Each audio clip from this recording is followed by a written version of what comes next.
नमस्कार मित्रों। विभाजन हो गया, बंटवारा हो गया, एक के दो देश बन गए, लेकिन प्रॉपर्टीज़ जायदाद के जो हैं वो मसले ज्यों के त्यों कायम हैं। मैं आपको किसी और छोटे मोटे मसले की ओर नहीं ले जाना चाहता, मैं आपको ले जाना चाहता हूँ जिन्ना के अपने घर की ओर। अब ये घर की बड़ी रोचक दास्तान है कि जिन्ना हाउस जिसे बोला जाता है, ये जिन्ना हाउस है, ये सबसे बड़ी प्रॉपर्टी माना जाता है कि ये 1936 में बना था मित्रों।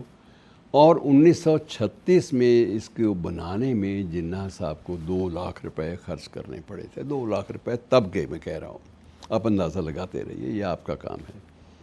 2 लाख रुपए से बना हुआ वह घर जिसे जिन्ना हाउस के नाम से जाना जाता रहा है, वो अब 2600 करोड़ की लागत का हो गया है और 2600 करोड़ तक उसकी बोली जाने की एक अनुमान है। और लोग देने को तैयार हैं कि 2600 करोड़ तो हम दे देंगे इसके।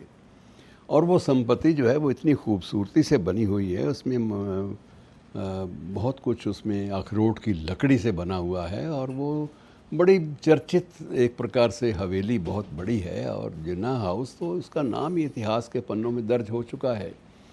अब जिन्ना हाउस की सबसे बड़ी बात यह है कि ये पिछले लगभग 40-50 बरस से खाली है।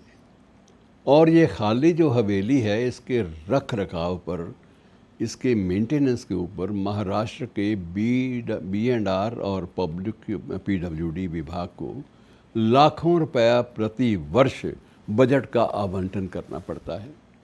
अब लाखों रुपया आवंटन के बाद भी उसकी जो रिपेयर है वो पूरी नहीं हो पाती। कई बार ये भी है कि जो सैंक्शन ली थी वो तो खर्च हो गई। और अब तो ये है कि अब एक भाजपा विधायक ने पिछले 7 साल से एक वो वहाँ छेड़ा हुआ है एक विवाद कि इसको तो ख़त्म करो, इस प्रॉपर्टी को, जिन्ना हाउस को तो समाप्त कर देना चाहिए, क्योंकि यहाँ तो सारी साजिशें, देश के विभाजन की सारी साजिशें यहीं बैठकर रची गई थी। और ऐसी चीज़ जो है उसको कभी भी अस्तित्व में नहीं रहने देना चाहिए। मित्रों, ये भी विवाद चलता रहा और ये भी विवाद आगे भी सिलसिले चलते रहेंगे। लेकिन इससे सबसे दिलचस्प जो मोड़ है कि जिन्ना साहब ने जब ये मकान बनाया था, जिन्ना हाउस जब बनाया था 2 लाख रुपए की लागत से, तो जिन्ना हाउस की जो वसीयत थी वो अपनी बहन फातिमा जिन्ना के नाम कर दी थी। लेकिन उसके बाद हालात बदलते गए।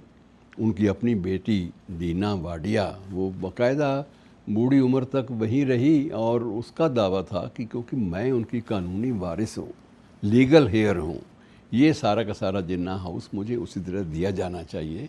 और ये हिंदू पीनल कोड का उसने हवाला भी दिया। और उससे जब पूछा गया अदालत में कि तुम हिंदू एक कानून का तुम कैसे हवाला दे सकती हो, तो उसने कागजात साथ में ये नथी कर रखे थे उसके एडवोकेट ने कि जिन्ना स्वयं 2 पीढ़ी पहले उनका सारा का सारा परिवार हिंदू था, इसलिए उनको आप वंचित नहीं कर सकते हिंदू उत्तराधिकार कानून से, और इसका जो हक है वो बनता है।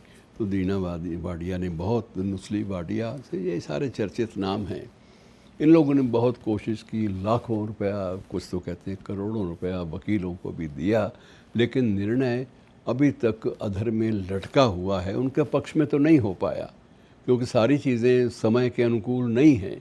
क्योंकि इसी बीच में सबसे बड़ा जो मोड़ ये आता है कि देश के राष्ट्रपति की ओर से एक अध्यादेश पहले जारी हुआ, बाद में वो कानून भी बन गया कि शत्रु संपत्ति है।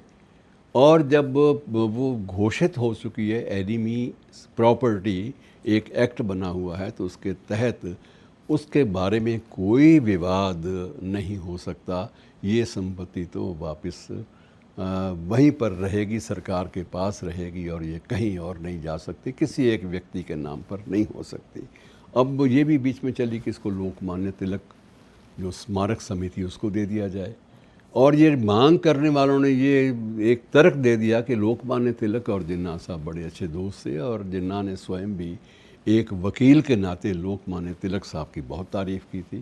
तो ये सारे एक जो तर्क हैं, जो घड़े गए तर्क हैं, इनके साथ चलते चलते मित्रों ऐसे ढेरों विवाद आपके सामने जब भी आपको पन्ना खोलेंगे तो उस पन्ने पर एक और नया विवाद खड़ा होगा, एक और नया विवाद आपको कुनमुनाता हुआ दिखाई देगा। तो आप कहाँ तक उनके पीछे भागिएगा? ये मानकर चलिए कि ये एक ऐतिहासिक भूल थी, जिसका खमियाजा, जिसका नुकसान, जिसकी क्षति अब तक पूरा का पूरा भारतीय उपमहाद्वीप भोग रहा है। शुक्रिया।